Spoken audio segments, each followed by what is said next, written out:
bienvenue à chacun, à chacune, à ce Xème rendez-vous, je ne sais plus quand, le quantième c'est, mais du collectif 21. Ces rendez-vous du collectif 21 sont des rendez-vous qui visent à interroger le fait associatif dans notre société du 21e siècle en se demandant s'ils ont encore du sens. Et donc on a essayé d'aborder jusqu'à présent le sens d'un côté plus psychanalytique, d'un côté organisationnel et administratif, du côté de l'action aussi, particulièrement en temps de crise. Et on se retrouve aujourd'hui pour interroger le fait associatif avec des chiffres, avec une réalité économique.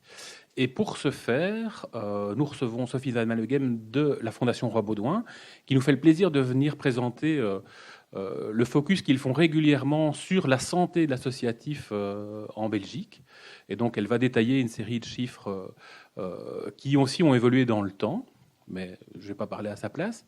Et nous avons aussi Jacques Moriot du CBCS, Centre bruxellois de coordination sociale, qui va venir avec un regard un peu décalé en se disant mais finalement, qu'est-ce que les chiffres nous disent, mais qu'est-ce qu'ils ne nous disent pas aussi, ou qu'est-ce qu'ils interrogent sur le fait associatif au-delà des chiffres. Et donc une présentation en deux temps, un premier temps d'exposé, un deuxième temps d'envol, je dirais, ou en tout cas de prise de distance avec les questions que ça peut poser, et puis un temps de débat avec la salle. Pour ceux qui nous regarderaient en live, on est en retard, mais ça, c'est les aléas du direct, et de se retrouver à nouveau en présentiel avec une série de difficultés qu'on avait perdu de vue quand on était dans des réunions en ligne. Et donc, on se retrouve avec voilà, une nouvelle réalité. Donc, c'est regardable en direct maintenant, sera podcastable par la suite. N'hésitez pas à réagir, à poser des questions en allant voir sur le site du Collectif 21, www.collectif21.be. Madame Van Malleghem, c'est à vous. Bonjour à toutes et tous. Un grand merci d'abord au Collectif 21 de m'octroyer un temps de parole et surtout de l'octroyer à la Fondation Roi Baudouin. L'idée aujourd'hui est de faire une petite présentation, la moins longue possible, même si elle comporte pas mal de slides, mais surtout pour nous laisser le temps d'interagir. Quelques précisions d'abord sur ce qu'est la Fondation Roi Baudouin. Ensuite, je détaillerai avec vous les principaux chiffres d'une étude qu'on fait régulièrement avec la Banque nationale de Belgique sur le poids économique des institutions sans but lucratif en Belgique. Et puis, je reviendrai sur certains éléments du baromètre de la santé financière des associations et des ASBL plus particulièrement en Belgique qu'on réalise toutes les 2-3 ans à la Fondation et qui est en cours actuellement, notamment pour essayer d'évaluer l'impact de la crise sanitaire qu'on traverse sur le secteur associatif. Donc, pour commencer, d'abord, la Fondation Roi Baudouin. Je vais m'éloigner un peu des slides, vous savez lire, et je préfère parler plus spontanément. La Fondation Roi Baudouin, elle fonctionne comme un sablier. C'est avant tout une maison de philanthropie, et c'est son premier métier. Pour ça, on a 4 sources de financement principales, qui sont les dons des privés et des entreprises, les capitaux qu'on génère sur nos propres intérêts, et une dotation de la loterie nationale. Qui est de 10 millions d'euros par an. Donc, vous avez le budget opérationnel de la Fondation. Ce budget-là, c'est le haut ou le bas du sablier, on le met comme on veut. Et l'autre partie du sablier, c'est un centre de redistribution. Un centre de redistribution qui fonctionne avec des programmes, qui travaillent de manière verticale et horizontale. Le programme le plus important est le programme santé, parce que les donateurs, souvent, d'abord, donnent sur des projets et des causes qui tiennent à la santé. Ensuite, justice sociale et pauvreté. Et ensuite, l'engagement sociétal. C'est dans ce cadre-là que je suis devant vous aujourd'hui. Moi, je travaille en engagement sociétal. Je coordonne une grande partie de ce programme. Et la volonté de la Fondation Roi Baudouin, au travers du programme engagement sociétal, c'est de cartographier la vie associative en Belgique dans la mesure du possible par opportunité de chiffres existants qu'on va mettre en lumière pour que le secteur puisse s'en emparer s'il le souhaite. C'est le soutien à des ASBL et à des individus de manière non sectorielle. C'est du plaidoyer et c'est des initiatives innovantes avec d'autres acteurs pour essayer de créer des innovations tant que se perd se peut, pour et pas pour les autres, par les autres et jamais pour la Fondation. Fondation d'utilité publique, c'est-à-dire qu'elle a été créée pour les 25 ans du règne du roi Baudouin. Il avait le choix de construire un musée, une statue. Il a décidé de faire une fondation d'utilité publique. C'est assez intéressant parce que maintenant, on est complètement indépendant. On ne dépend plus du palais et on ne dépend que de notre propre comité d'administration, notre conseil d'administration qui prévoit un pluralisme et une indépendance totale de la Fondation dans ses choix. Donc il n'y a pas de sujets qui sont évités à la Fondation. Je pense que j'ai assez parlé de nous, mais pour vous dire quand même que la Fondation, c'est 2500 organisations soutenues en 2019, plus ou moins 350 individus, via des appels à projets. Donc on n'écrit pas à la Fondation en tant qu'ASBL ou en tant qu'individu pour recevoir un soutien. On fonctionne via des appels à projets ou avec des soutiens sur des appels qui ne sont pas publiés, mais quand on y voit une opportunité pour développer des actions qui sont reprises dans notre vision stratégique qui se déploie toujours sur 4 ans. Voilà pour la Fondation. Si vous avez des questions après, je suis ravie de vous y répondre. Je vais faire un petit lien entre des constats qu'on a pu tirer de nos partenariats avec toutes ces associations, avec tous ces individus qui sont pour nous le vecteur principal d'une démocratie saine. Et donc, tout ce qu'on peut retirer comme enseignement de nos collaborations avec les ASBL et avec les individus, on essaye aussi de les repartager. Et c'est ce que je ferai avec vous en fin de présentation sur les chiffres. Alors, les institutions sans but lucratif en Belgique, qu'est-ce que c'est?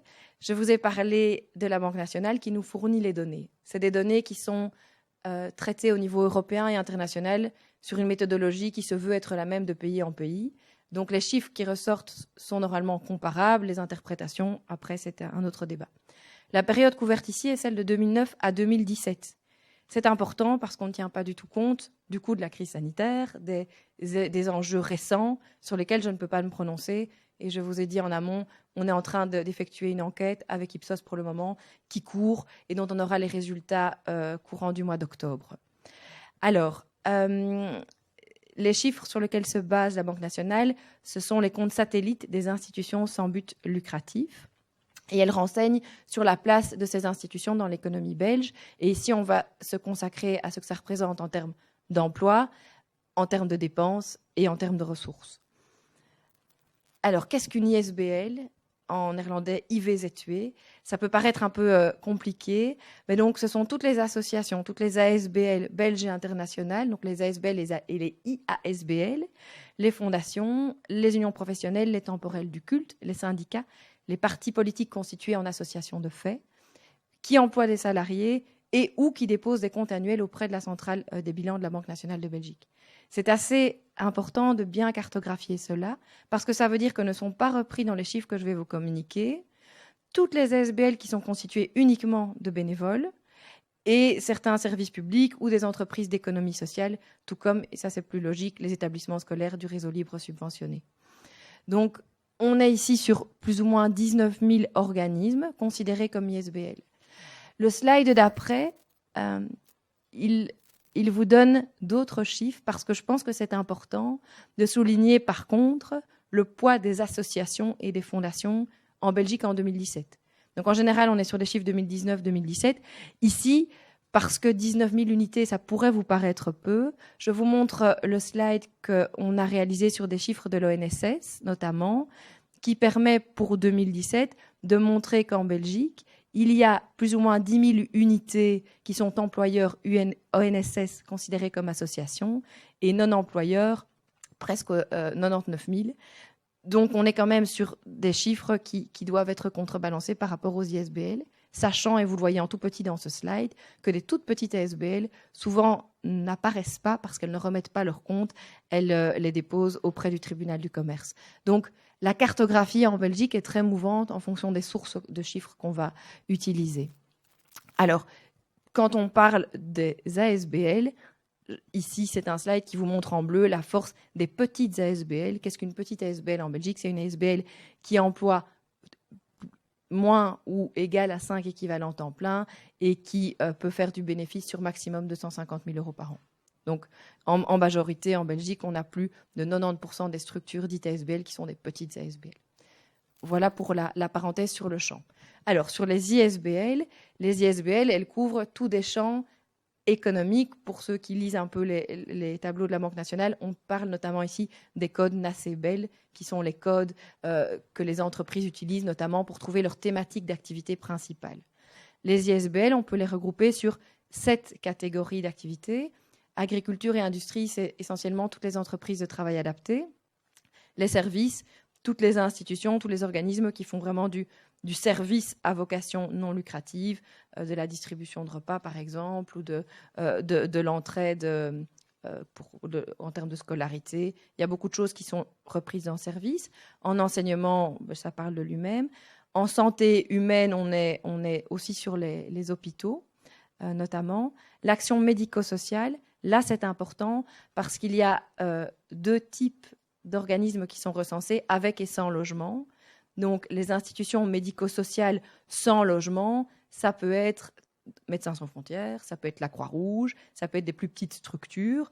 Avec logement, c'est tous les hébergements pour personnes avec porteuses de handicap, par exemple, toutes les maisons d'accueil pour les personnes qui vivent pour tout en partie dans la rue. Enfin, il y a là une diversité très grande d'organismes. Art, spectacle, activités récréatives, je ne dois pas vous le détailler. Et les autres activités de service, ça, ce sont toutes les organisations associatives qu'on n'a pas pu catégoriser de manière prioritaire, enfin que la banque n'a pas pu prioriser de manière prioritaire dans les autres catégories. Et vous voyez que cette autre activité de service, c'est la majorité des ISBL, soit plus de 36% des ISBL. L'action médico-sociale arrivant en 2e position. Alors, le poids et la dynamique de ces ISBL dans l'économie belge. On parle ici de valeur ajoutée, donc de richesse créée. Elle s'équivaut à 5,4% du PIB. Je ne suis pas économiste, donc je ne vais pas aller dans le détail de ces chiffres-là, mais ça prouve quand même qu'il y a une création très significative qui est issue de ces institutions sans but lucratif, essentiellement créées par les institutions les plus représentées, l'action médico-sociale et la santé humaine, parce que dans la santé humaine, on compte les hôpitaux. La Belgique est très riche en hôpitaux, en maisons médicales, en centres de santé. Croissance annuelle de 3,5%.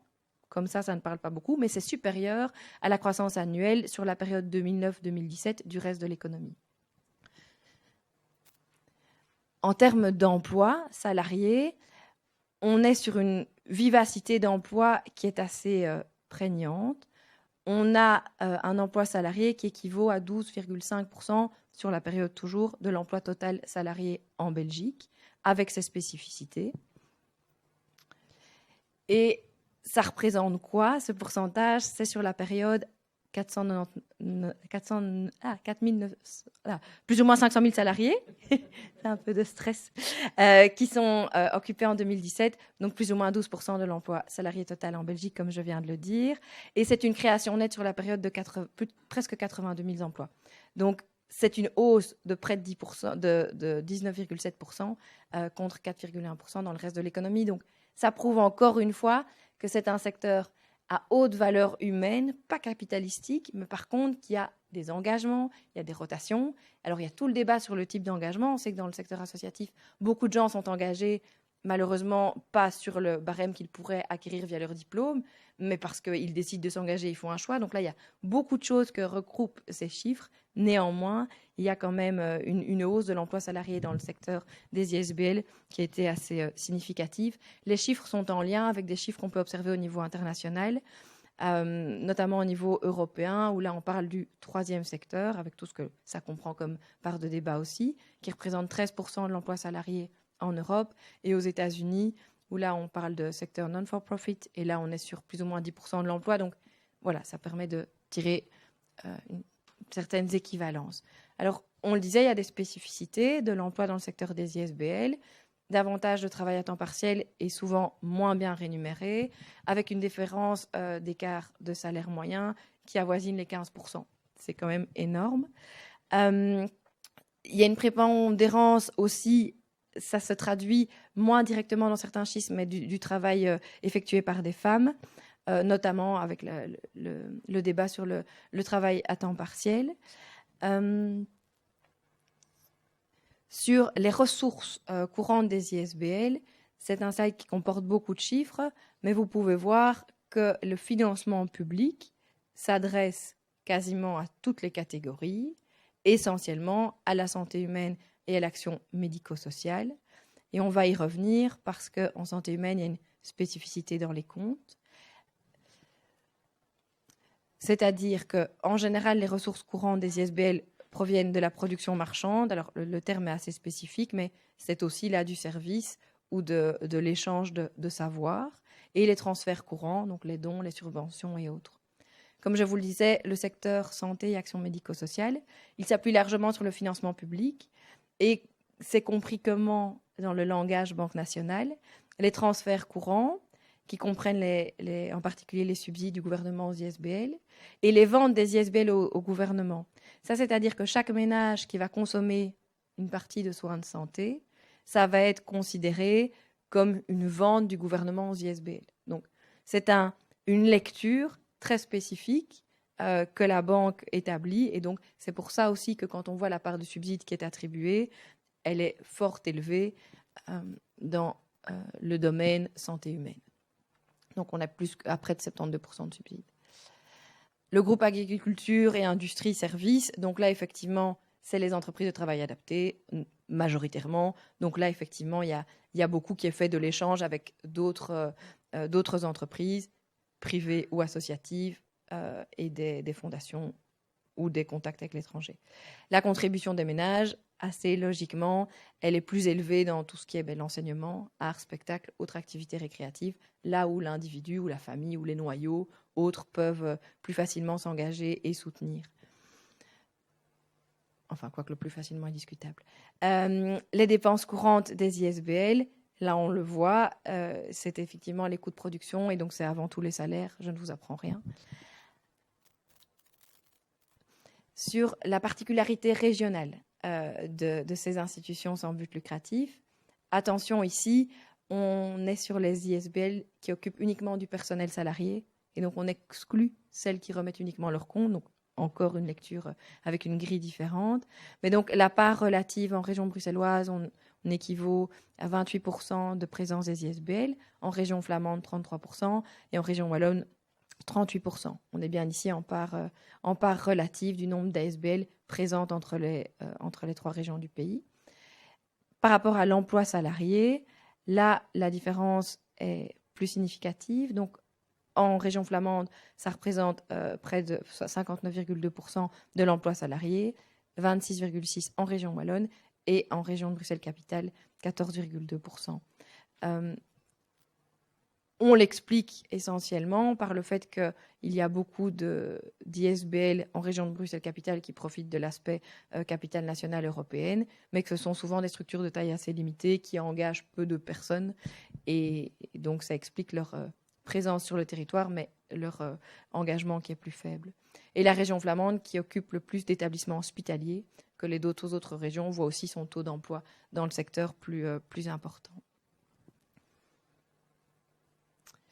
Alors, je vous ai dit qu'en engagement sociétal, on cherche à donner un maximum de chiffres au secteur associatif. Et donc, on a cette étude avec la Banque nationale dont je viens de vous parler. Il y a des chiffres bien plus nombreux et donc qui sont disponibles sur le site de la Fondation si vous le souhaitez. J'ai repris ici ceux qui me semblaient les plus importants. Le baromètre des associations, c'est quelque chose que l'on fait avec Ipsos, bureau de sondage, qui va interroger un panel d'organisations. Et donc, celui dont je vous parle aujourd'hui, celui de 2018, il a interrogé 700 ASBL en Belgique via les directeurs ou les administrateurs d'associations. C'était dans les deux langues et ça a été sur la période du 3 septembre 2018 jusqu'au 25 septembre 2018.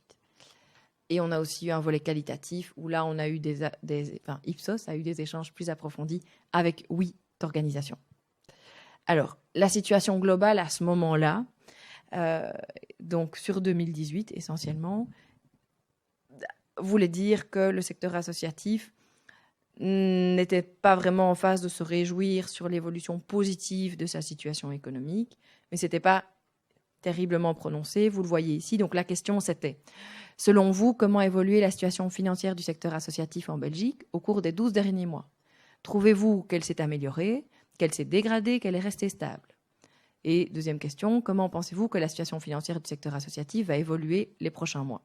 Pensez-vous qu'elle va s'améliorer, se dégrader ou se rester stable? Et donc, on répondu va s'améliorer dans les 12 derniers mois. C'est amélioré, c'est dégradé. On est là sur plus de 50%. Rester stable, ne sait pas, plus ou moins la même chose. Sur le futur, on était plus ou moins sur le même trend. Donc, il n'y avait pas en 2018 un inconfort où les choses allaient rester plus ou moins stables. Par contre, en 2018, on pouvait déjà sentir que l'agenda social, l'agenda politique, avait une influence notamment sur les allocations, les subventions qui sont attribuées, sur les thèmes chauds à ce moment-là. Et donc, environnement et bien-être animal étaient ressortis comme des thématiques qui pouvaient être peut-être plus facilement soutenues.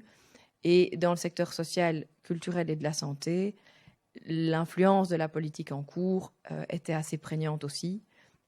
Et donc, tout ça était ressenti et aussi traduit dans les chiffres qu'ont voulu partager avec nous les répondants à cette enquête. Sur les sources de financement, donc l'importance des subsides publics, elle est toujours présente. 8 associations sur 10 disent qu'ils constituent une source de financement et la source de financement première.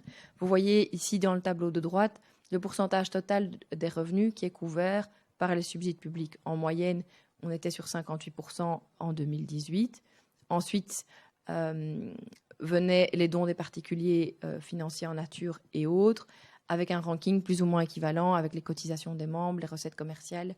Et donc, on ne peut pas nier que les subsides publics sont encore principaux. Néanmoins, et on va le voir par la suite, il y a une fragmentation assez importante qui est faite. Les budgets sont restés les mêmes. Néanmoins, le gouvernement et les instances subsidiantes ont eu tendance à fonctionner avec une fragmentation plus grande de ces enveloppes. Et donc, plus de monde ont reçu des plus petits montants, mais les montants globaux n'ont pas évolué. 8 associations sur 10 disent recevoir des subsides publics. Les origines sont régionales ou locales, principalement. Donc, effectivement, des budgets globaux venant des subsides publics qui restent, la masse est la même, la fragmentation est plus grande. On avait aussi interrogé à ce moment-là l'impact et le fait de la nouvelle loi sur les sociétés, qui concerne aussi le secteur associatif, et de manière très importante. Et ce qu'il en était ressorti, c'était avant tout un manque d'information. La plupart des répondants disaient, nous, on n'est pas suffisamment informés sur ce que comporte cette réforme. Et tu... Oui, ça va. Du coup, attends.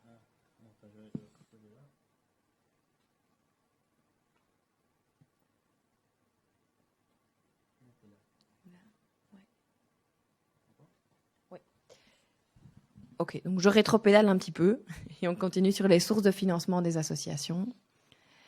Donc, de ce sondage, toujours 2018 Ipsos, était dit que surtout le secteur social et culturel et les plus grandes associations font appel au financement public. Et les associations actives dans la coopération au développement disposent relativement, et c'est assez logique, de plus d'options en revenus des recettes commerciales. Les sources de financement ventilées par secteur, donc essentiellement venant du secteur public, du secteur public vers le secteur social et vers le culture et loisirs.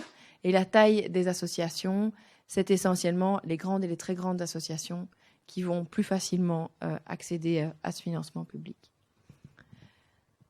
Les recettes commerciales, là je vous l'ai dit, ceux qui en bénéficient le plus, c'est les institutions actives dans la coopération développement.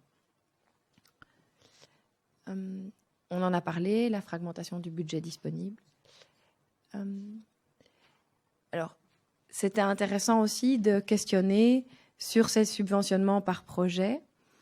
Donc, il crée de l'enthousiasme parce qu'il y a plus d'options de recevoir du financement. Pour certains, ils augmentent la qualité des projets parce qu'ils sont orientés plus sur les résultats, plus contrôlables.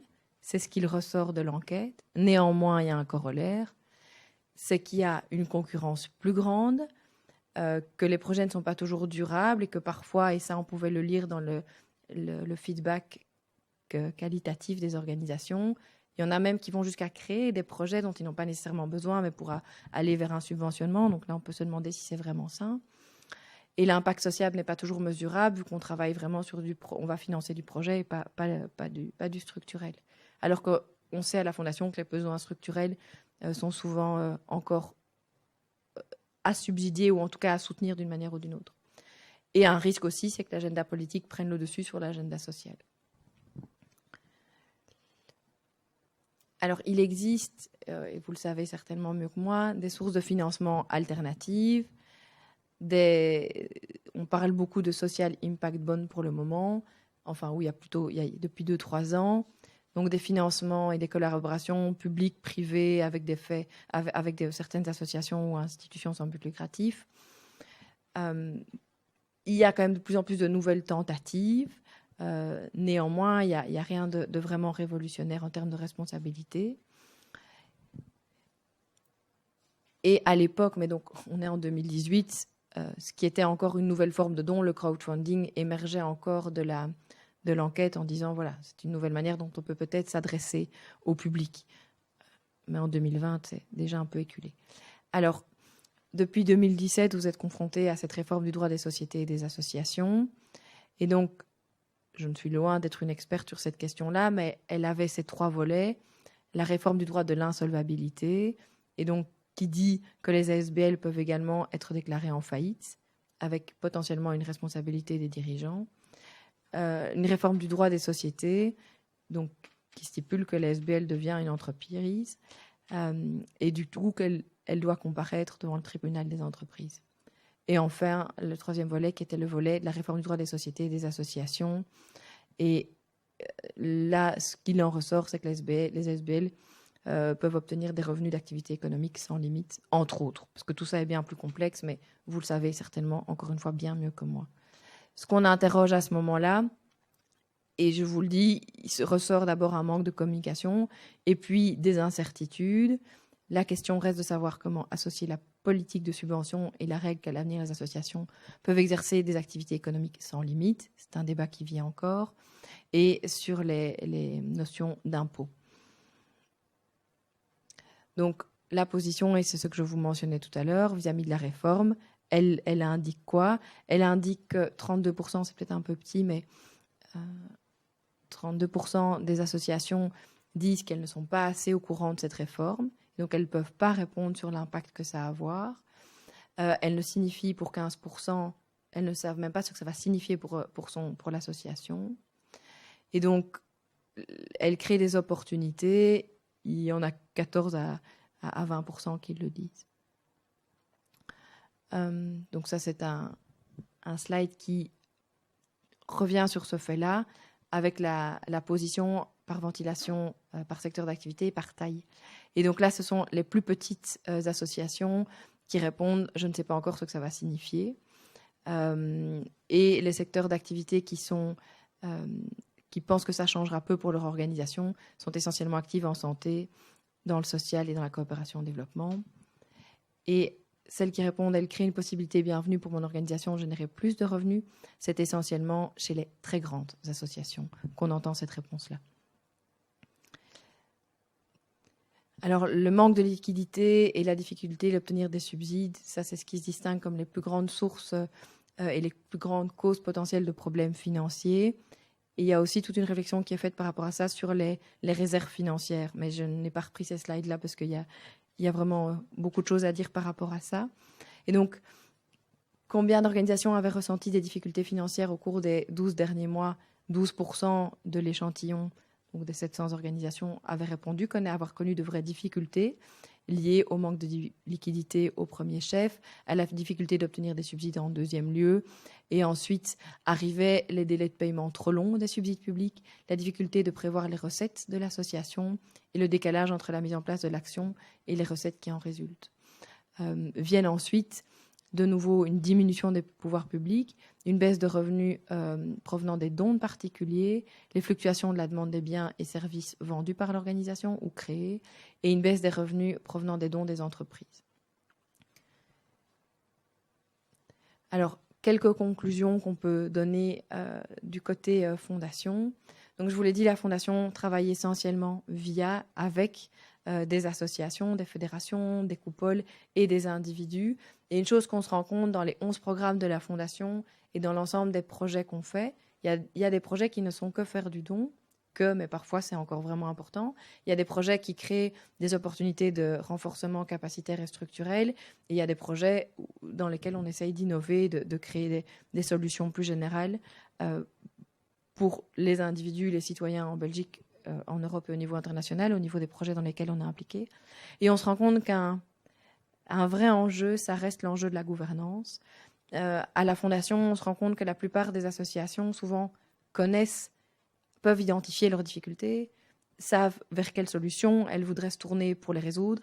Et souvent, au niveau de la gouvernance, quand on travaille sur la gouvernance au niveau structurel, il y a vraiment des scaling up importants, des changements d'échelle qui peuvent se faire.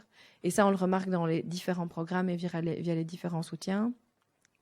On se rend compte que la digitalisation du secteur, on a fait une enquête il y a 1 an et demi là-dessus, reste un vrai enjeu parce qu'il y a des vitesses différentes qui sont prises entre le privé, dans le public, dans le secteur associatif. Il y a là aussi le premier enjeu, c'est celui de la connaissance. Qu'est-ce que le digital peut offrir?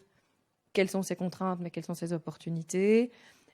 Et alors, il y a aussi une grande difficulté, et enfin, je le vois même du côté fondation, il y a une telle offre d'outils, de services. Comment faire face à cette offre? Et là, on se rend compte que c'est en arrivant groupé, c'est en identifiant les besoins et voir comment on peut y résoudre partiellement par le digital que ça peut aussi vraiment aider. À la Fondation, on s'est rendu compte que, notamment quand on travaille avec des entreprises qui souhaitent faire des dons au secteur associatif, que la force, ça va être de trianguler la relation pour que l'intérêt de chacun et que chacun conserve son ADN. Donc, c'est pas parce que la banque X va injecter dans un fonds X par an à redistribuer qu'elle a un droit sur la redistribution si la fondation ou un autre organisme triangule la relation. Et donc, c'est pour nous essentiel d'avoir vraiment à chaque fois des coopérations les plus renforcées pour qu'il n'y ait pas d'ingérence d'un acteur ou d'un autre sur les actions à mener. Alors, on remarquait aussi que parfois, il fallait, ou les projets qu'on essaye de mener pour qu'ils aient le plus d'impact, on focalisait d'abord et garder l'ADN de la structure, voir ce qu'elle veut vraiment faire, et ensuite, après, on peut retravailler sur des activités plus connexes. Tout ça, c'est des feedbacks qu'on a reçus des organisations et qu'on tire de manière plus horizontale des expériences de la Fondation. Et alors, il y a une évaluation qui est assez claire maintenant, un constat qui a une réelle obligation de moyens liée à une obligation de résultat. Et tout ça peut être éventuellement fort débattu. Voilà, je vais en rester là-dessus. Merci. Jacques, c'est à toi. Ok. Ben, merci beaucoup pour cette présentation très complète et très, très, très diverse par rapport à la réalité du secteur associatif. Ben moi, je voudrais faire quelques petites lectures alternatives ou décalées par rapport principalement, je me suis basé sur le rapport de la Banque nationale, mais c'est clair que les autres parties de votre présentation s'articulent avec ce que je vais essayer de développer. Alors, je voudrais d'abord revenir, vous l'avez dit, mais je voudrais quand même revenir sur le fait que le paysage qui est donné dans le rapport de la Banque nationale est un paysage vraiment, une vue très partielle d'un paysage beaucoup plus large. Pas seulement parce que c'est un paysage qui ne s'intéresse qu'aux associations qui ont déjà soit un employé, soit une obligation de déposer les comptes, mais aussi parce qu'il y a toute une part du secteur associatif qui est ignorée dans le travail qu'elle mène, pas dans son existence, mais dans le travail qu'elle mène. Je pense aux travailleurs bénévoles et volontaires, qui sont des travailleurs très importants du secteur et qui échappent en quelque sorte à la vision que la Banque nationale donne du secteur associatif. Et donc je pense que c'est important de rappeler que le secteur associatif, c'est bien plus large et qu'il contribue bien plus encore à la vie sociale, à la réalité de la vie sociale que ce que relève ce rapport. Je pense que c'est important de l'avoir en tête parce que ce n'est pas seulement une question de valeur ajoutée. Et ça m'amène à une deuxième remarque qui est liée, c'est que, de mon point de vue, c'est-à-dire lié fortement au secteur associatif, et pas seulement au secteur, mais à la philosophie politique qui est derrière l'idée de l'association, caractériser le monde associatif via un outil qui est un outil d'économie pure, ne me semble pas rendre totalement justice ni à la place du secteur, ni à sa singularité, ni à ce qu'il apporte à la réalité, de nouveau, de la vie sociale. Donc c'est presque une offre de service que je vous fais, de se dire, on pourrait rajouter à ce volet intéressant de la Banque nationale un outil complémentaire qui irait fouiller les apports du secteur associatif en d'autres termes et avec d'autres outils que uniquement les outils qui sont liés à une analyse économiste exclusivement quasi monétaire de ce qu'est le travail associatif. Voilà, ça c'est pour les questions, enfin les visions un peu générales.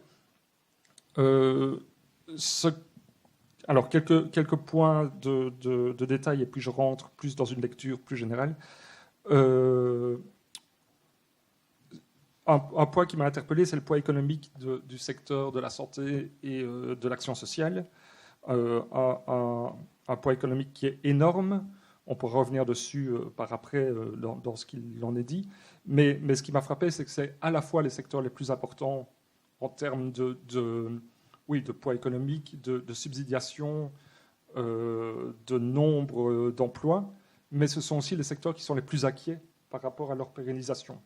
Et donc, je pense que nous aussi, on peut être inquiets de ça, parce que ça dit sans doute quelque chose, j'y reviendrai à la fin, de comment est considéré et quelle place est donnée à ces activités absolument centrales du secteur. Alors, je vais faire une lecture plutôt, je pense, en creux de ce rapport, en m'intéressant plutôt à ce qu'il ne dit pas, ou en m'intéressant plutôt à des défis qui m'apparaissent en filigrane dans la vision que ce rapport essaye de donner par rapport au secteur associatif. La première chose dont je me réjouis, c'est que ce rapport d'abord souligne le lien fort qu'il y a entre le secteur associatif et la vie démocratique. Je pense qu'on doit le rappeler encore. Je pense que même le collectif 21 est là pour ça. Le droit d'association est un droit fondamental et c'est une base indispensable à ce qu'on peut considérer être une démocratie moderne. Et je pense que la réforme de la loi sur les ASBL met à mal, par certains pans, ce droit d'association. Je pense et la singularité qu'il représente dans la structure légale, l'armature légale du pays. Je pense qu'il faudra sans doute revenir là-dessus encore et encore.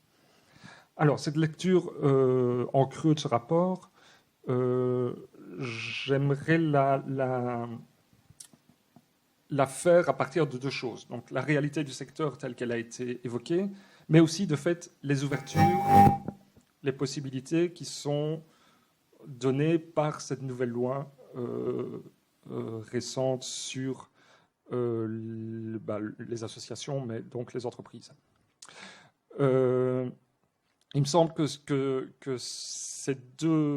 à partir de ces deux points, on peut voir une série de tensions apparaître dans le secteur associatif, une série de tensions qui travaillent ce secteur et qui, me semble-t-il, amènent à avoir une vision un peu plus, fragmentée, un peu plus fouillée du secteur associatif, c'est-à-dire de voir apparaître un secteur associatif à plusieurs vitesses ou à plusieurs personnages, mais surtout qui a des rapports différents, que ce soit avec les pouvoirs publics, avec le secteur privé, mais aussi évidemment avec ses usagers. Alors, la première tension qu'on voit apparaître, me semble-t-il, c'est une tension entre grandes associations et petites associations, que vous avez bien montré dans vos premiers slides. La plupart des assos qui existent, qui travaillent, qui vivent, sont des petites associations, mais pourtant, celles qui produisent de la valeur, celles aussi qui exercent les missions de service public de façon déléguée, celles qui ont l'air de s'inscrire plus facilement ou relativement plus facilement dans le nouveau cadre légal, ce sont les grandes associations. On entend bien le désarroi des petites, la peur d'être mangé en quelque sorte par le nouveau cadre qui leur est proposé. Je pense que c'est une tension à laquelle il va falloir être très attentif. Un deuxième défi, me semble-t-il, qui apparaît, c'est la question du pilotage des missions. C'est-à-dire la difficulté, sans doute, qu'il va y avoir de plus en plus à trouver un équilibre entre une autonomie associative, et l'autonomie associative, évidemment, elle est liée fortement aux capacités de financement, mais donc un équilibre à trouver entre une autonomie associative qui est garante aussi de la capacité critique du secteur associatif, et le fait de mener quand même à bien ses missions, de se coordonner pour y arriver, de répondre aussi à des obligations de résultats que vous évoquiez à l'instant. Troisième tension évidente, elle est en filigrane de toute votre présentation, c'est le contexte de financement. C'est-à-dire l'augmentation du financement alternatif à un financement public, la fragmentation de ce financement public, le recours au modèle de l'appel à projet plutôt qu'au modèle de l'agrément ou de la subsidiation.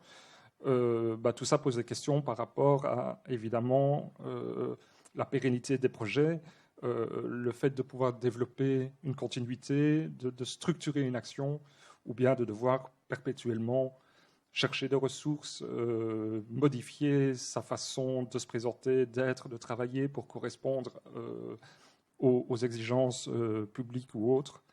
Voilà, là aussi, on est dans une tension. Et de nouveau, je pense que cette tension, elle se recoupe avec la tension de départ que j'évoquais, la capacité qu'ont les grandes assos à répondre à ces bouleversements versus la difficulté que les petites associations ont sans doute à se mouler dans ce nouveau paysage. C'est allié aussi avec une tension annexe qui est celle de la possibilité d'innovation. Mais quand je dis la possibilité d'innovation, c'est la possibilité d'une innovation libre, c'est-à-dire l'idée de vraiment pouvoir faire du nouveau, de pouvoir faire autrement, de pouvoir essayer et potentiellement de rater. Donc pas l'exigence d'innovation qu'on retrouve de façon un peu comme un mantra dans tous les appels à projets, mais je veux dire le fait de pouvoir produire quelque chose qui répond à une réalité nouvelle qu'on a observée. Là aussi, versus la question de l'évaluation, dont vous parliez aussi à l'instant, qui est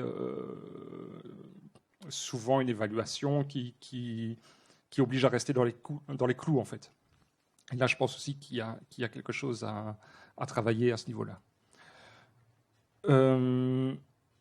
Et enfin, dans ces différentes tensions, je rajouterai une dernière qui a à voir avec on pourrait dire, la professionnalité de certains secteurs, c'est-à-dire aussi l'opposition qu'il y a entre, et de nouveau, je pense qu'elle recoupe en partie la tension grande-petite assos,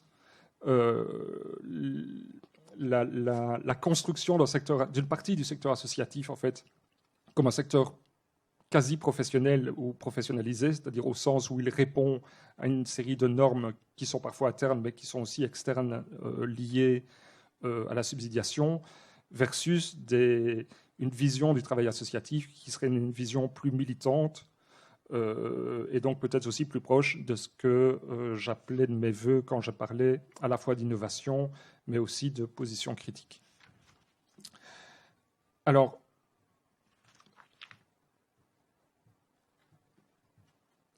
je ne sais plus où j'en suis dans mes notes, je vais essayer de me retrouver. Voilà. Je pense aussi qu'il y a une série de questions. Enfin, une autre chose qui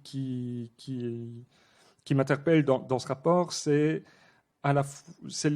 une autre tension, c'est celle qu'il y a entre une augmentation perpétuelle du niveau d'emploi, une vivacité du secteur en termes de création d'emplois, mais aussi, par ailleurs, des conditions de travail et des conditions d'emploi qui se révèlent particulièrement mauvaises par rapport au secteur privé, c'est-à-dire ou au secteur public. Quand on voit, vous l'évoquiez, le niveau de salaire, le turnover, le niveau d'investissement, le fait que ce sont très souvent des emplois partiels, voilà, tout ça pose question par rapport aux conditions de travail de l'associatif. Ça pose des questions, on les a vus réapparaître d'ailleurs avec la crise Covid et avec la mise en lumière enfin de revendications du secteur social santé par rapport à ces conditions de travail, qui sont des revendications qui sont portées depuis longtemps, qui apparaissent maintenant légitimes, mais ça fait quand même quelques années qu'elles sont sur les panneaux dans les manifs. Je pense qu'il faut peut-être quand même se poser des questions sur ce qu'on peut faire pour sécuriser et améliorer les conditions de travail du secteur par rapport, quand on voit d'une part l'importance que prend ce secteur, le poids qu'il représente à un niveau économique et surtout l'importance des missions qu'il remplit, puisque là on parle bien des missions qui sont liées à l'aide sociale et aux soins de santé. Alors je voulais juste finir. On parlera peut-être du Covid et de l'après-Covid dans la discussion. Je ne vais pas revenir là-dessus maintenant. Pardon. Je voulais juste revenir sur une chose qui m'a interpellé, qui est cette augmentation de l'emploi, justement, du niveau d'emploi de l'associatif, et qui me semble ouvrir sur un questionnement. Je n'ai pas la réponse. Mais il me semble que cette augmentation de l'emploi, elle est peut-être le signe de ce que certains appellent le désengagement de l'État. Donc le fait que, en fait, on donne de plus en plus des missions de pouvoir public à une partie du secteur associatif. Il y a une espèce de report de charge de l'administration des pouvoirs publics vers l'associatif, mais donc aussi un désengagement de l'État par rapport à ses propres missions. À l'inverse, on peut aussi le voir comme le signe de la vivacité du monde associatif par rapport à la façon dont il a prise sur la vie sociale. Mais je pense que cette augmentation de l'emploi, même si on peut s'en réjouir en interne par rapport au secteur, peut aussi être vue comme un signe négatif par rapport à la façon dont s'organise et va peut-être continuer à s'organiser avec les ouvertures que donne cette nouvelle loi sur les associations, le rapport entre pouvoir public, secteur associatif, secteur privé. On l'a vu récemment aussi dans la situation bruxelloise, la façon dont la question de l'accueil des personnes âgées via la privatisation importante du secteur des maisons de repos et des maisons de repos et de soins, je pense, est une question importante à se poser. Et c'est un bon exemple aussi, je pense, de la façon dont on pourrait repenser, on doit repenser, on est obligé de repenser par rapport à une certaine actualité, le rapport entre petites et grandes associations. Je pense que ce que le Covid a montré, par exemple, dans ses effets sur les personnes les plus fragiles et les personnes âgées en particulier, c'est que les modes d'organisation eux-mêmes peuvent être questionnés à partir de points qui nous paraissaient jusqu'alors complètement aveugles, mais le fait qu'on regroupe des personnes dans des grandes structures qui deviennent des structures qui recherchent le profit plutôt que de rechercher le bien-être des personnes à qui elles s'adressent, voilà, peut amener des catastrophes comme on en a vu récemment. Mais par contre, un accueil dans des maisons groupées, un accueil une structuration de l'associatif dans quelque chose qui va aussi aller chercher dans la paire et danse, dans des choses qui ont à voir avec le bénévolat ou le volontariat, sont quelque chose qui vont peut-être moins montrer leur importance dans un rapport qui a une vision économiste de ce qu'est le secteur associatif, mais qui peut donner des résultats en termes humains, en termes de sens, en termes purement d'humanité, qui sont tout aussi importants. Et je pense que c'est une des voies sur lesquelles on doit réfléchir et peut-être essayer de montrer aussi que l'associatif, ce n'est pas seulement des grandes assos qui produisent de la valeur, c'est aussi des gestes de solidarité à des niveaux très très locaux, très très situés, très très désintéressés, et que ça aussi c'est quelque chose qui a à voir avec la vision développée par la vie associative. Voilà, je m'arrête là. Je suppose quelques réactions quand même par rapport à ce qui s'est dit. Si vous avez l'un ou l'autre éclairage qui viendrait soit augmenter le propos qui a été tenu jusqu'à présent ou répondre aux questions que M. Morio posait. Madame Amalgame.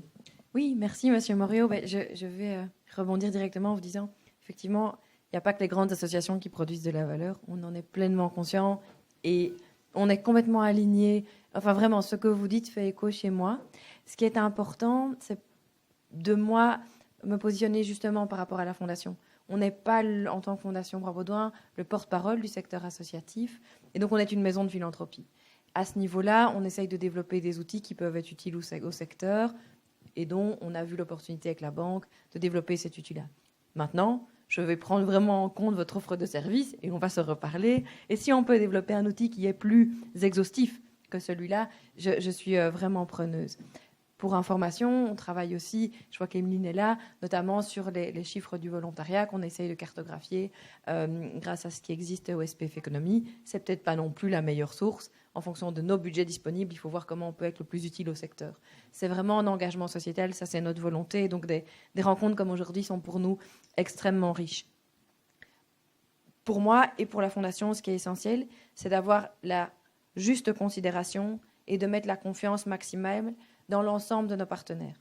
Et donc, tant quand on redistribue, quand on travaille avec le secteur associatif, les ASBL, les coupoles, les fédérations, les individus, et qu'on a derrière les donateurs, c'est pour ça que je vous parlais de triangulation, c'est d'essayer de trouver toujours la meilleure manière de collaborer, notamment en santé, et parce que vous en parliez, on travaille sur la mise en place des modèles tubes, qui sont ces maisons assez participatives où les gens s'engagent et où, oui, je pense qu'il y a un petit financement public, voire même privé, mais l'idée, c'est de rendre les personnes qui sont dans ces maisons tout à fait responsables de leur choix et d'essayer d'humaniser et de collaborer avec toute personne qui décide de rentrer dans ces maisons. C'est un modèle suédois ou norvégien. Enfin, voilà ce type d'initiative qu'on va prendre dans les domaines d'action qu'on couvre.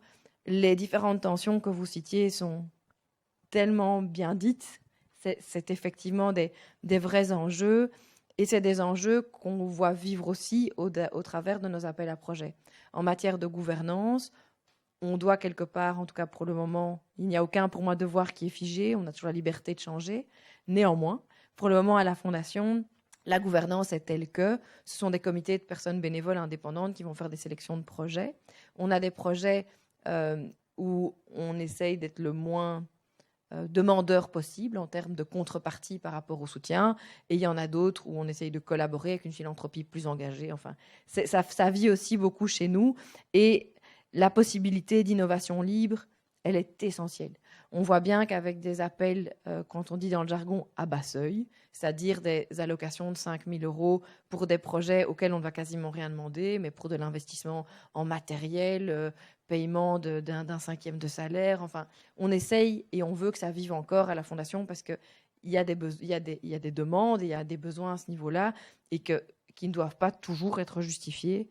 Néanmoins, quand il y a les donateurs de l'autre côté, voilà, parfois il y a quand même plus de, j'aime pas le mot contrôle, mais d'échange de ce qui est fait avec l'argent et donc finalement d'administratif aussi beaucoup là derrière qui peut être parfois très lourd pour le secteur. Sur le niveau d'emploi, et là aussi on est parfaitement aligné, on est 1000 fois conscient à la Fondation que la valeur n'est pas qu'une valeur travail, une valeur PIB du secteur, loin de là.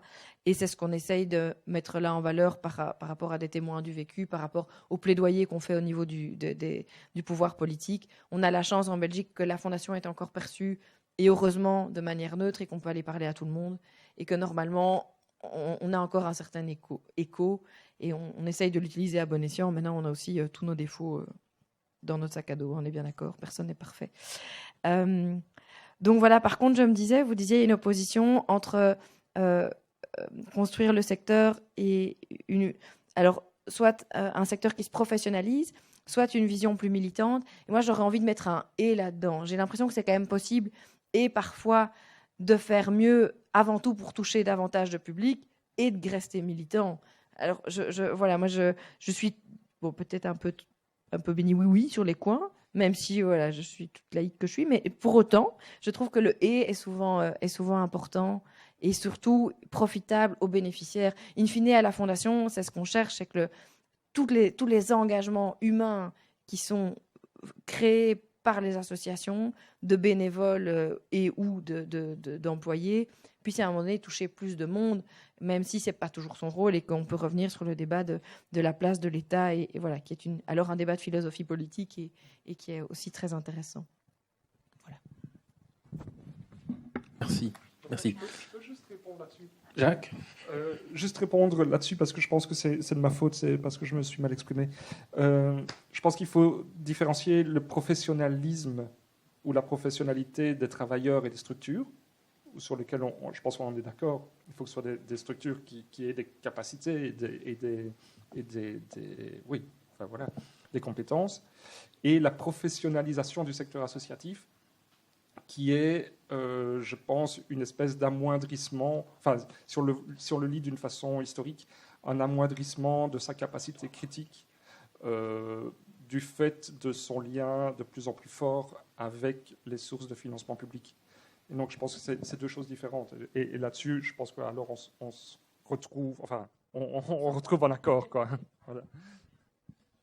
Moi, je me disais aussi, avant de passer peut-être la parole au public qui est là, la question des petits et des grands, enfin, je me dis, il y aurait vraiment quelque chose à investiguer là-dessus, sur le sort des petits, et comment est-ce qu'ils ne sont pas abandonnés dans quelque chose qui est une forme d'administration des entreprises, parce que ce sont aussi des entreprises, les ASBL, et comment est-ce qu'on laisse de la liberté d'association sans que les contraintes soient trop grandes ou trop éloignées.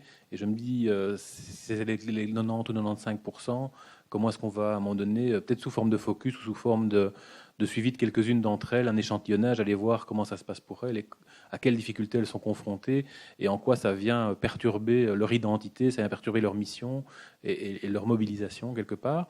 Et je me disais aussi, peut-être par rapport à l'emploi, il y a quand même une spécificité dans le secteur associatif où il y a une série d'emplois qui sont des emplois qu'on va appeler aidés, si on prend le terme français, mais qui sont quand même des emplois dans des cadres de filières de remise à l'emploi. Et donc, on n'est pas non plus dans le secteur associatif à certains moments à être dans... On peut choisir le profil qu'on voudrait dans une équipe, mais on a un financement qui soit APE, qui soit ACS, sur un niveau de enfin, sur un certain type de profil ou avec un certain type de subventionnement.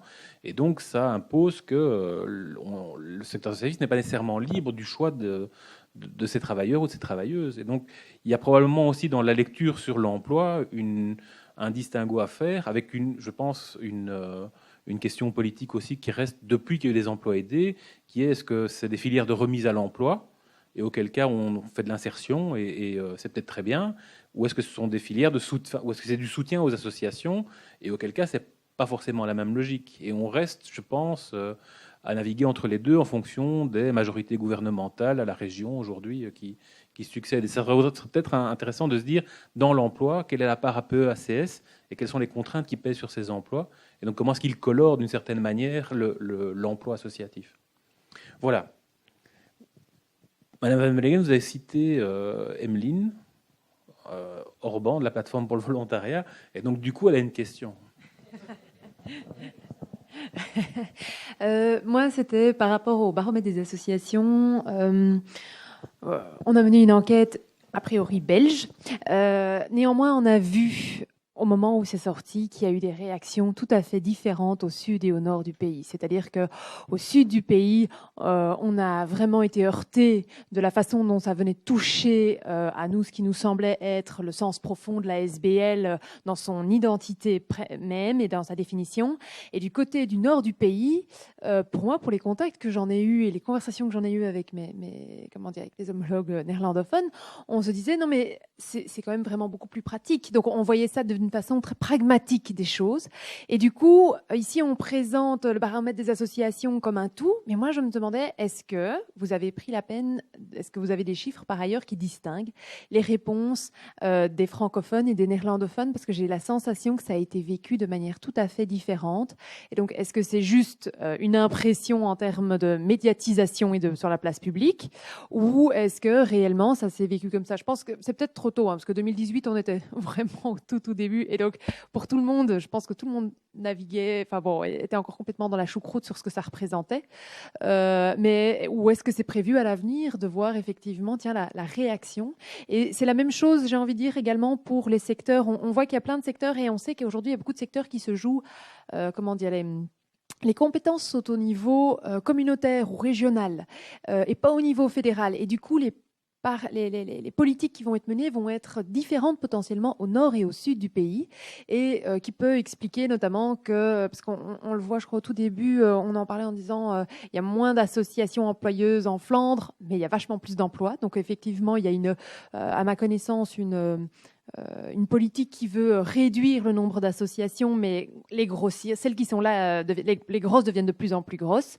Et donc, voilà, cette approche différenciée, finalement, pour rendre une meilleure image de ce qui se passe au nord et au sud, et peut-être aussi mieux comprendre pourquoi on réagit différemment, parfois face à des décisions fédérales.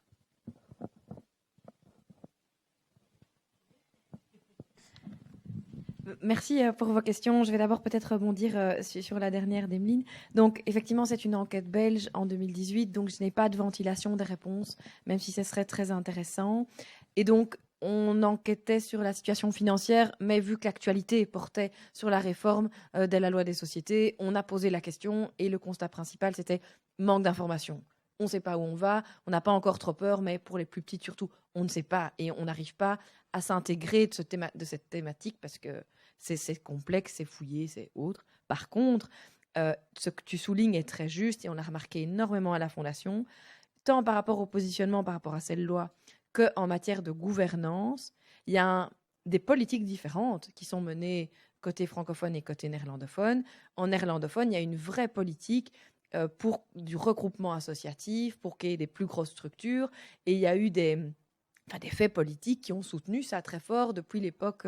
Ça fait bien 10 ans qu'ils travaillent à ça et qui sont de manière très organique demandeurs de structures plus conséquentes, de mutualiser l'emploi, avec des avantages, des inconvénients. De nouveau, je ne suis pas là pour en juger, mais c'est une réalité. Il y a en tout cas une considération vers ce type de modèle politique du secteur associatif et des soutiens qui ont été mis en place qui n'ont pas existé de cette manière-là côté francophone du pays. Et donc, à la Fondation, pour le moment, on prend encore souvent cette position d'essayer de voir comment ça vit en Belgique. Donc, on a souvent des chiffres qui sont amalgamés. On sait que les réalités sur le terrain ne sont pas pareilles. Et donc, sur les projets qu'on va mettre en place, on va pas s'adresser de la même manière en matière de gouvernance aux associations côté francophone, côté néerlandophone, mais on essaye de créer des ponts quand on voit que c'est utile. Mais c'est vrai que, je veux dire, tout est un peu dans tout, et les discussions politiques qu'on vit pour le moment, ça prouve encore une fois que effectivement, ça ne fonctionne pas de la même manière, et je serais vraiment ici intéressée, je vais essayer à l'avenir dans les enquêtes qu'on fait de pouvoir peut-être plus distinguer ça. Je crois que c'est vraiment intéressant, mais malheureusement, je n'ai pas la ventilation à ce stade-ci. Ça m'évoque juste ce qui a été dit là sur cette, ce rapport différent qu'il peut exister entre l'associatif et les pouvoirs publics.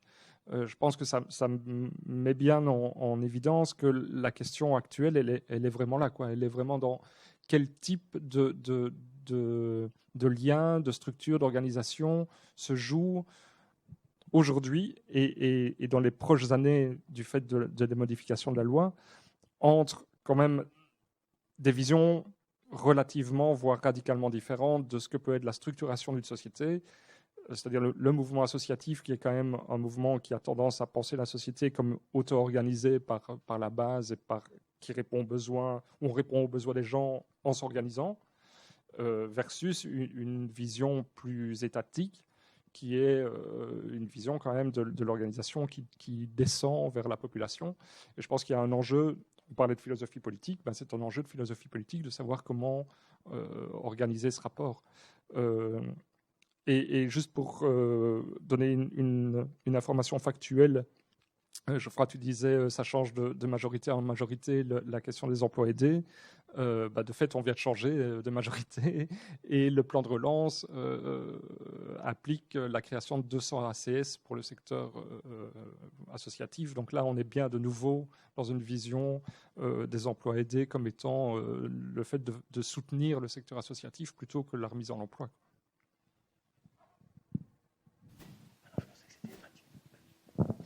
Une autre question.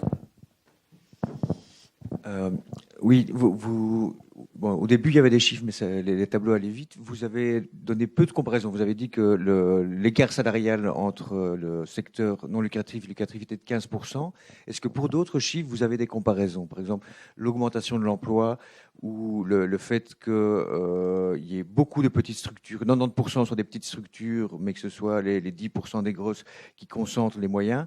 Est-ce qu'on peut comparer ces chiffres-là avec l'évolution du secteur lucratif ou marchand? En sachant par exemple que par rapport à l'emploi, il y a une grosse différence entre les associations et le secteur marchand, c'est que la plupart de ce que font les associations n'est pas délocalisable. Donc il y a de l'emploi peut-être qui se maintient aussi parce qu'il est nécessairement, il doit se maintenir, il ne peut pas. Voilà. Merci pour cette question. Donc le rapport portait sur la photographie qu'on peut tirer des chiffres de la Banque nationale sur les institutions sans but lucratif. Et donc, on n'a pas partout valeur de rapport avec l'économie en général, si ce n'est qu'on l'a sur les points qu'on a spécifiquement adressés. Donc, c'était sur la valeur créée, le PIB, ça je voulais mentionner, sur les emplois existants et sur les emplois créés. Et là, c'est vrai que j'ai été assez vite, qu'il y a beaucoup de chiffres, mais via Geoffroy, je peux vous donner le détail et de ces slides et de la publication dont on a fait un résumé de 4 pages. Donc, c'est peut-être plus intéressant, enfin plus accessible. Et donc, ce qu'on a constaté, c'est effectivement que tant au niveau que la création d'emplois était aussi significativement plus importante dans le secteur des ISBL que dans le secteur marchand et public sur la même période.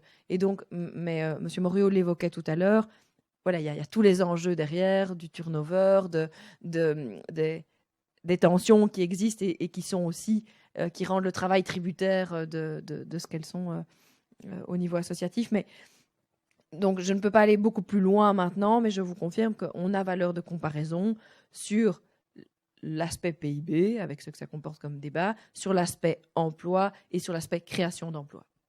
Oui, donc moi j'aurais voulu poser les questions qui concernaient vraiment le positionnement de la Fondation Roi-Baudouin, c'est-à-dire que, en fait, dans les conclusions que vous donnez, on sent que c'est un peu des conclusions générales, mais plus précisément, comment est-ce que la Fondation Roi-Baudouin pense se positionner dans l'avenir? Vous en avez déjà un peu parlé, par rapport à ce qui pourrait être des demandes de plus en plus importantes, et comment est-ce que vous allez vous positionner par rapport à ça, et donc aussi, je dirais en question qui suit, c'est quand même vers quelque chose qui semble être un glissement de plus en plus important vers une économie sociale. Donc, c'est-à-dire vers donc des projets dans lesquels on va attendre de plus en plus une espèce d'efficacité sociale, d'évaluation, etc., etc. Comment c'est-à-dire que ce que je regrette un peu, c'est que je n'entends pas tellement la Fondation Roi-Baudouin se positionner par rapport à, dans le fond, quand même, quels seraient ses fondamentaux, ses priorités, qui vont se traduire notamment dans le fait qu'ils vont soutenir tel ou tel type de projet. Donc je dirais, à la limite, à la suite de cette étude, quelles vont être les conséquences sur les priorités de vos projets, tant dans l'objet des projets que dans les réalisations de ces projets et les critères d'attribution? C'est une très bonne question, une belle question. Alors, D'abord, par rapport à la Fondation et le futur de la Fondation. Donc, je l'ai dit déjà à plusieurs reprises, on est une fondation philanthropique et c'est notre premier métier. Et donc, on fait de la redistribution. Et ça, c'est important. Et c'est pour ça qu'on n'est pas un acteur engagé. Personnellement, je peux dire malheureusement. Mais non, moi, mon job, il est plus d'être... J'explique ce qu'on fait avec l'argent de la philanthropie. Donc, actuellement, la Fondation fonctionne avec un capital que je vous ai exposé tout à l'heure. Ce capital va doubler dans les 10 ans. Donc, le fait philanthropique vit beaucoup. Il vit en Belgique. Il y a beaucoup de gens qui donnent. Il y a beaucoup d'entreprises qui donnent. Pour toutes des raisons qui peuvent aussi être débattues, des politiques de corporate social responsibility et autres. Là aussi, il y a matière à débat. Néanmoins, il y a beaucoup d'argent en Belgique qui est donné, qui transite par la Fondation pour être redistribué, par et pour. Ça, c'est dans notre redistribution, c'est la vraie volonté de la Fondation. Au niveau de nos valeurs, la valeur clé, c'est la promotion de la solidarité. C'est une des valeurs clés de la Fondation. Et donc, c'est très important ici que je vous dise que cette étude c'est une opportunité pour la Fondation. On a vu il y a quelques années qu'il y avait des données à la banque qui n'étaient pas exploitées pour un petit montant, parce que ça, c'est important aussi, vu on doit être très transparent sur ce qu'on fait de nos montants. Pour un petit montant, on sait et on essaye de les traduire et de les donner au secteur pour qu'ils s'y approprient, pour qu'ils le critiquent, pour qu'ils disent ce qui mentent à cacher les chiffres. C'est ça le but. Mais en rien, on ne base, en tout cas la direction ne base ses choix de redistribution sur cette enquête, sur les institutions sans but lucratif. C'est une source d'information parmi d'autres, mais la Fondation, avant tout, travaille par vision stratégique avec des objectifs qui essayent de prendre en compte un maximum la diversité du secteur. Et donc, l'efficacité sociale, elle est voulue par et pour, mais on essaye de se remettre en question un maximum, même si ce n'est pas toujours parfait, pour justement éviter l'écueil de ne faire que des appels qui soient cadenassés et qui soient avec une obligation de résultat. On le sait, et je vous le dis, que c'est une vraie difficulté pour le secteur d'être toujours confronté à cette obligation de résultat dans des clous qui sont donnés par d'autres. Donc, ce n'est pas du tout notre positionnement. On essaye d'apprendre énormément du secteur et c'est pour nous très enrichissant, des rencontres comme aujourd'hui, mais tous les projets qu'on fait, on essaye aussi de voir qui est à la manœuvre et comment les choses se passent sur le terrain. Et donc, voilà, je pense que la Fondation doit se remettre en question continuellement, rester ouverte. Et une de nos principales difficultés, c'est de ne pas être vue dans cette espèce de tour d'ivoire avec ce nom de Fondation Roi Baudouin, parce qu'évidemment, ça nous attend au tournant de la rue. On a énormément de projets. On essaye d'avoir un trade-off à la Fondation, de ne pas être trop de personnes employées pour la Fondation pour pouvoir s'adapter en fonction de ce qu'ils rendent comme argent et pour pouvoir redistribuer un maximum. Donc, on est aussi sur cette position qui est, à un moment donné, de rester en contact avec le terrain.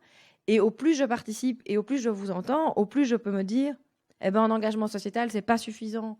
La publication sur les ISBL. C'est pas suffisant d'avoir quelque chose avec le SPF Économie sur le poids du volontariat en Belgique. OK, qu'est-ce qui serait suffisant? Peut-être pas suffisant, mais déjà un mieux. Peut-être d'aller faire une enquête avec M. Morio ou d'avoir un sondage qui permet d'expliciter les chiffres. Mais c'est comme ça qu'on co-construit. On est vraiment dans une position, on co-construit en engagement sociétal et je pense que c'est la réponse la plus juste que je peux vous donner maintenant. Alors, pour le dire un peu encore autrement, à la fois de manière générale, quelle est votre analyse sur les perspectives de solidarité? Et deux, en quoi est-ce que cette étude apporte quelque chose ou pas sur les questions futures de solidarité? La question sur les perspectives de solidarité, je la comprends, mais je ne vais pas vous donner la position de la Fondation sur les perspectives de solidarité parce qu'on arrive sur un positionnement politique. Et que la Fondation, étant pluraliste et indépendante, je devrais demander au conseil d'administration de la Fondation de vous répondre. Et là, tous les partis politiques sont représentés, sauf les extrêmes, sauf le Vlaams Belang, et d'autres aussi, des indépendants, des représentants du secteur, enfin. Et donc, je ne vais pas vous répondre sur le positionnement politique. Par contre, sur les perspectives de solidarité, elles sont en haut de l'agenda de la Fondation pour être soutenues. Quelles que soient les solidarités, à un moment donné, quand il y a un impact et qu'on peut toucher plus de personnes qui en ont besoin, la Fondation va essayer de prévoir des soutiens. Donc, c'est pour nous essentiel et au moins on aura besoin de nous, au mieux ce serait quelque part. Mais tant qu'il y a de l'argent qui arrive pour être distribué à ceux qui estiment qu'ils ne peuvent pas le faire eux-mêmes et qui veulent le faire faire par d'autres, si nous on peut jouer avec cette transition-là, on va le faire. On a essayé de mettre en place et on met en place des mécanismes fiscaux au niveau européen pour que de la redistribution puisse aussi se passer plus aisément au niveau international. La Fondation est présente aux États-Unis et au Canada. Aussi, pour jouer ce rôle-là, on dit en anglais convener, c'est mettre un maximum de gens autour de la table pour que, justement, activer des solidarités. Donc, je sais que cette réponse est souvent décevante, mais je ne peux pas vous en donner une autre. Autrement. On interrogera le conseil d'administration de la Fondation pour avoir des réponses aux questions auxquelles on n'a pas eu de réponse. Une autre question ici. C'est une réponse de Normand, hein, mais malheureusement, je ne peux pas vous en donner une autre. Voilà, moi je vais rebondir sur les solidarités, mais au niveau européen. Donc, vous avez un peu parlé de cette définition du troisième secteur, hein, qui est un peu, disons, une définition qui est commune au niveau européen en parlant de ce mouvement associatif. Mais donc, est-ce que vous avez des relations actives ou des participations à des groupes de travail par rapport à ces questions-là dans d'autres pays européens? Et est-ce qu'il y aura, par exemple, des opportunités ou des sources de solidarité que l'on pourrait activer par ailleurs pour faire évoluer les choses, même ici en Belgique, je veux dire, sur des points communs?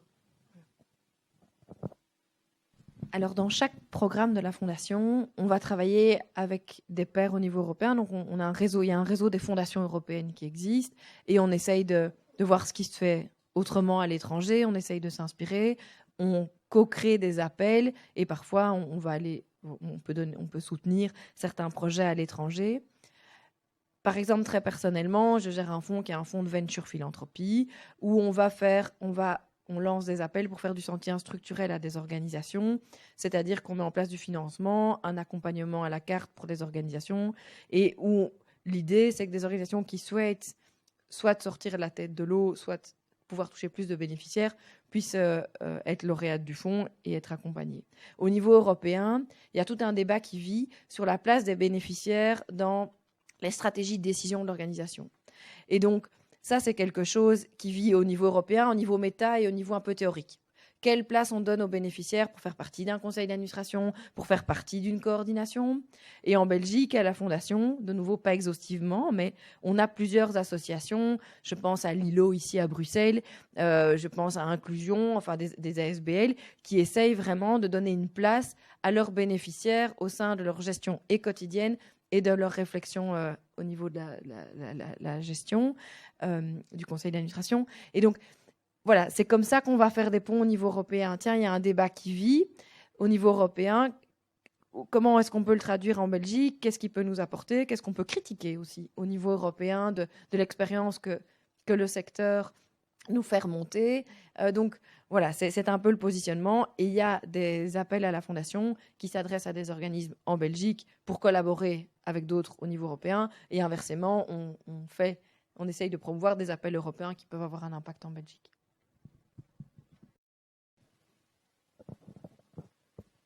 Ok, merci. On a parlé, Alain Willert du CBCS, je suppose qu'on se présente avant. Voilà. On a parlé de deux choses tout au long de cette conférence débat. C'est d'une part l'emploi associatif et d'autre part la politique par appel à projet. On a parlé de ça à deux moments différents. Moi, j'aimerais les relier. Et c'est plus une réflexion qu'une question, même si j'aimerais bien évidemment entendre vos réflexions par rapport à ça. Mais Jacques Moriot a très bien dit, et on s'en félicite de cette mesure, qu'effectivement, dans le plan de relance et de redéploiement bruxellois, il y a la création de 200 nouveaux ACS. Qui vont pouvoir soutenir le secteur associatif. Bon, ce ne sera pas n'importe quel secteur, ils seront déterminés dans un ou deux secteurs bien particuliers. Mais avant de vraiment se réjouir de ça, il faudrait peut-être d'abord attendre de voir le cadre de l'embauche de ces ACS. C'est-à-dire que le point positif, c'est que les ACS permettent effectivement de financer l'associatif communautaire, enfin communautarisé, grâce à de l'argent de la région. Donc c'est une sorte de switch financier qui est intéressant. Néanmoins, pour les plus jeunes, je rappellerai que les ACS précédemment, 3e circuit de travail, APE en Wallonie, etc., tout cela fait partie d'une grande famille qu'on appelle Programme de résorption du chômage. Oui, c'est un petit terme qui paraît désuet comme ça, mais on le retrouve encore.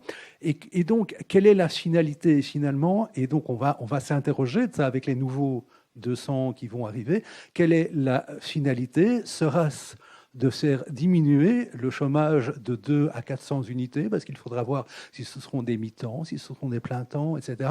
Quels seront le degré d'exigence par rapport à ces ACS, voilà, donc éloignés de l'emploi depuis 2 ans ou quoi. Donc, voir un petit peu comment, parce que effectivement, on peut souligner, mais là, madame, vous l'avez souligné, effectivement, le taux d'emploi, 28 et des pourcents à Bruxelles, etc. Il faut voir effectivement la qualité de cet emploi. D'une part, la qualité, et d'autre part, la manière dont les associations peuvent se payer cet emploi. À cela, c'est là où je voudrais faire le lien avec les appels à projets, en prenant un exemple, celui que je connais le mieux, puisque voilà, c'est celui que l'on connaît actuellement dans l'association dans laquelle je travaille.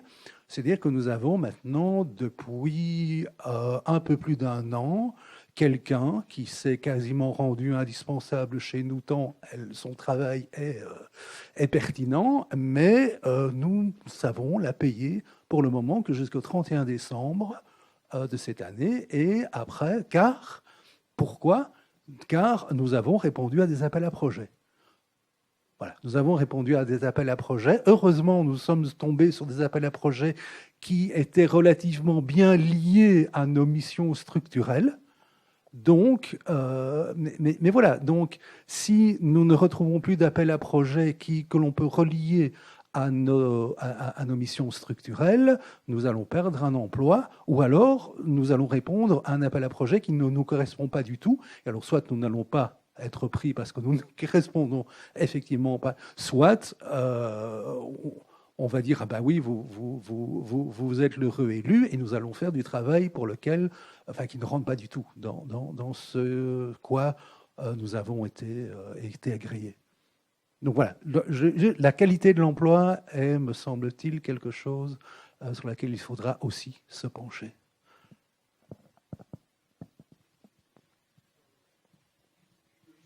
Pour dire un truc, je pense que la question que tu poses, Alain, en fait, la question du financement de l'associatif, je pense que c'est vraiment la question de ce que j'essayais de poser tout à l'heure, c'est-à-dire la question de savoir d'où vient l'argent, c'est-à-dire c'est la question du budget public, en fait. C'est qu'est-ce que l'ensemble de la société, via sa capacité à capter de la valeur pour la donner là où elle estime qu'elle doit être donnée, peut fonctionner par rapport aux missions, aux rôles, aux actions réelles du secteur associatif. Et donc c'est pour ça que ça repose la question, je pense, de ce que j'essayais d'évoquer tantôt, la question du report de charge du secteur public vers l'associatif, parce que je pense que c'est une façon, en fait, d'éviter la question. Par exemple, est-ce qu'il faut augmenter les impôts, par exemple? Ça pourrait être ça, la question. Et donc, c'est aussi... mais c'est une question qu'on ne peut pas poser si on n'arrive pas à traduire la question de la valeur en la question du sens. Et c'est pour ça que je parlais de la nécessité d'une étude complémentaire, parce que je pense que la question de l'associatif, ce n'est pas que la question de la valeur, c'est la question du sens. Et celle-là, on l'évite si on la pose uniquement en termes de financier et de budget, quoi. Alors, là aussi, une question intéressante, parce que vous êtes beaucoup à interroger l'emploi dans le secteur associatif, ce que ça recouvre, et tous les enjeux et tous les écueils de l'économie marchande telle qu'on la connaît dans sa relation au travail. Magnifique débat. Néanmoins, pour la Fondation, je remarque ici qu'en venant dans l'Observatoire des associations et des fondations, qui est le nom qu'on donne au folder dans lequel on classe toutes les études qu'on fait, on participe à cette philosophie installée, cette philosophie politique installée, vivant actuellement en Belgique et en Europe, d'un emploi où le sens et où la plus-value du secteur associatif n'est pas assez mis en exergue. Et donc, je reviens sur l'offre de service, et là, je pense que voilà, on peut essayer de voir comment on est capable de mettre en valeur ces chiffres-là autrement. Ça, je pense que ce sera essentiel, parce que ce que vous soulignez tous les deux, Geoffroy, auparavant, sur les emplois APE, ACS et tout ce que ça comporte, c'est un débat qu'on n'a pas encore analysé, dont on ne sait jamais, sur lequel on ne s'est pas penché spécifiquement à la Fondation. Par contre, ce que moi je vois beaucoup, et toutes les assos que je vais visiter, avec qui je travaille, ou avec qui j'ai la chance de collaborer plutôt, ce que je vois, c'est la difficulté du turnover de personnel. C'est tous les gens qui ne sont pas payés pour le diplôme qu'ils ont, qui ne se sentent pas considérés, et c'est très moche. Et pourtant, sa vie, il n'y a pas une ASBL qui peut payer tout le monde avec les salaires auxquels les gens ont droit pour les études qu'ils ont faites. Et donc ça aussi, c'est un vrai fait qui doit pouvoir être démontré. Et donc ça pourrait arriver dans l'étude. Mais donc, en tout cas, je le note bien comme ça. Par rapport aux appels à projets, c'est un vrai enjeu aussi à la Fondation. Donc, donateur, quel qu'il soit, qui veut faire de la redistribution, à un moment donné, nous, on pose la question, est-ce qu'on peut aussi allouer en salaire ? Et c'est vrai que c'est un enjeu. Il y en a pour qui c'est OK, on peut le justifier. Il y en a pour d'autres, ça l'est pas. Mais effectivement, on remarque maintenant, on essaye de le dire quand il y a des appels. Il y a X qui est budgétisable, pour payer du personnel. Mais voilà, ça reste le nerf de la guerre chez énormément d'associations. Et on en est bien conscient à la Fondation. Voilà, c'est effectivement un fait indéniable. Peut-être une dernière question, mais à vous deux, en fait, avant peut-être un mot de conclusion, et je vous dis déjà peut-être l'orientation de la conclusion pour que ça trotte dans votre tête, que pas vous prendre par surprise, mais je me dis, outre le fait que si un jour Jacques est sans emploi, il a vraisemblablement une orientation professionnelle à la Fondation Roi-Baudouin qui pourrait l'engager pour faire des analyses complémentaires, donc un chômeur de moins potentiellement, le cas échéant, mais... Dans les chiffres qu'on dégage, est-ce qu'on pourrait faire à un moment donné la part entre ce qui est effectivement consacré au projet, c'est-à-dire de l'action, quelque chose qui soit déterminé par de l'action matérielle qu'on peut visibiliser, mesurer, voir, entendre, comprendre, et par ailleurs ce qui est laissé aussi à la vie des institutions. Comment une institution arrive à se réfléchir elle-même, à se projeter dans l'avenir, à se forger une culture qui lui permette de continuer à donner du sens. Parce que ça, probablement que c'est une des clés du secteur associatif, c'est qu'il continue à être producteur de sens, à faire un lien entre des réalités sociales ou des réalités culturelles qu'il découvre, des besoins de société, et puis un cadre politique. Et je me dis, est-ce qu'on pourrait, dans les analyses futures aussi, pouvoir à un moment donné se dire, dans les associations, quelle est la part qui est consacrée effectivement à de la délégation de services publics, si on est agréé pour le faire, des choses comme ça, ou à des missions qu'on se donne, et qui sont très concrètes, très matérielles, et quelle est la part qui est laissée au fait qu'une institution, elle doit pouvoir se penser, se développer, et ça retouche aussi du coup aux questions d'innovation qui étaient posées tout à l'heure.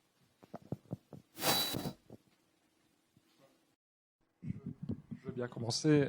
Je pense que ça recouvre en partie la question, enfin la notion que j'utilisais tout à l'heure pour dire la professionnalisation. Je pense que justement un des écueils peut-être à éviter, c'est de tomber totalement dans la professionnalisation, c'est-à-dire l'idée que dans le financement du public du secteur associatif, il n'y ait plus qu'une évaluation qui porte sur les résultats démontrables, chiffrables, et que justement on laisse de tomber tout à fait le côté autoréflexif, critique, enfin des choses qu'on apporte quand même à la vie sociale, mais qu'il n'y a pas moyen de mettre dans une petite case, quoi. Et ce glissement, il est déjà, je pense, largement réalisé. dans les nouveaux processus d'appel à projet, justement, qui ne sont plus que des processus où on demande des résultats à l'avance. On sait déjà comment vont être évalués les résultats avec des critères très stricts. Et là, je pense que c'est la fin de cette possibilité. Voilà, oui, je pense que de fait, je n'ai pas de réponse par rapport à ta question, mais je pense que de fait, il y a un enjeu à revenir sur la vie interne des associations pour savoir ce qui est produit par ces associations autrement que dans les termes monétaires ou même de résultats rendus publics, quoi, mais aussi tout ce qui se fait sans se dire. Alors, on touche à la question de la liberté, et la liberté liée à la confiance, et la liberté qui mène à l'engagement de sens, à la verticalité de ce qu'on fait. Donc, effectivement, d'un point de vue fondation, moi, ce que je peux vous dire sur cette question-là de la liberté, très largement dite, c'est que, vie en partie, on peut, à la fondation, on est tout à fait OK et on accepte de faire des appels qui mènent à du financement ou à de l'accompagnement ou du mécénat de compétences, qu'on n'appelle pas comme ça, mais et que ça ne réussisse pas. C'est pas du tout, à la Fondation Bois-Baudouin, on n'a pas du tout le positionnement. Il faut un output, comme on dit dans le secteur, positif. Ça, non. On apprend des échecs et nous-mêmes à la Fondation, on se plante et puis on a des réunions de personnel et puis on apprend et ça, c'est important. Par contre, c'est vrai que ce qui est mesuré, mais non plutôt évalué, c'est l'impact de ce qu'on va faire. Et on essaye de le globaliser et on ne pointe pas du doigt qui a fait quoi, mais on essaye de voir quel est notre impact parce que sinon, on perd notre raison d'être au niveau des donateurs. Et donc, il faut qu'on puisse justifier, nous, qu'on a un impact. Cet impact, toute la difficulté, c'est quelque part d'arriver à mettre plus en valeur l'impact que les choses aient du sens, qu'elles fassent sens. Et à ce niveau-là, effectivement, des chiffres comme ceux que je vous propose, ils ne couvrent pas ça. Maintenant, la question, c'est comment le secteur arrive à mettre en valeur tout ce sens qu'elle a et qui a de l'impact dans la société. Voilà. Je vous propose qu'on conclue alors peut-être sur une chose que vous retenez des échanges qui ont été menés ici et qui vous accompagneront le soir avant d'aller dormir en vous disant mais si je me projette dans les semaines ou dans les mois ou dans les années qui viennent et qu'il fallait développer des choses, au départ ce qu'on a échangé ici, c'est quoi qui vous titille, qui vous chipote, qui vous... où vous dites ouais, c'est une question à creuser ou c'est quelque chose où il faudrait lui donner plus de place? Je ne veux pas vous rendre insomniaque. Hein. Non, loin de là. Je voulais voir si M. Morio voulait réagir en premier, mais je vais retenir beaucoup parce que voilà, j'ai tendance à faire mijoter les choses et voir ce qu'on peut faire. Par contre, ce qui me semble clair, c'est que les études de l'Observatoire donnent quand même vu qu'elles donnent un éclairage, cet éclairage aurait avantage à être plus large. Et donc, certainement, si j'arrive à avoir plus de liberté pour pouvoir aller chercher d'autres analyses de ces chiffres-là, les compléter, je pense que ce sera plus intéressant pour le secteur. Et grâce à vous, je peux l'objectiver.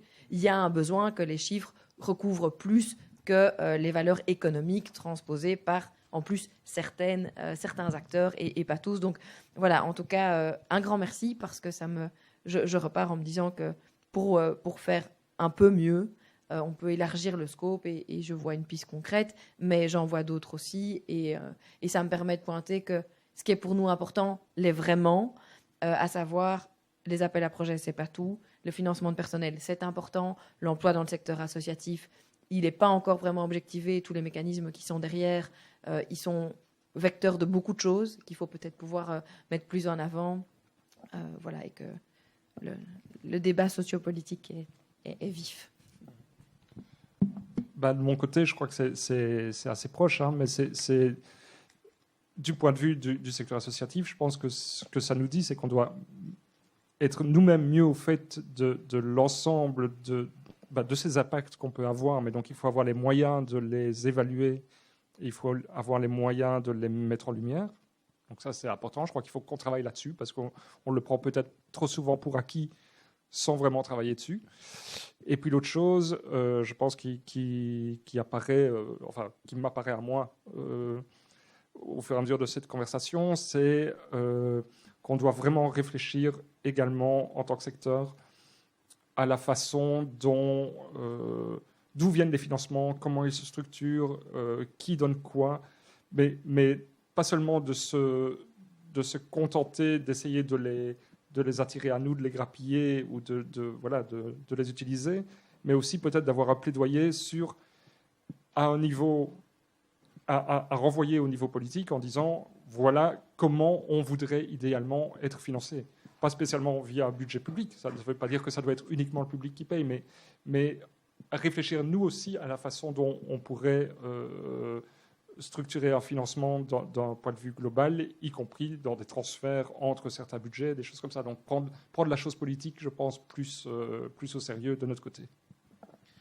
Bien, merci pour vos interventions, merci pour votre clarté, votre franchise, et puis à des moments vos réserves, parce qu'elles sont liées à votre statut et à votre fonction ici. Et je vous souhaite quand même de bonnes nuits, malgré toutes les questions qui vont vous traverser dans la suite. Et à bientôt.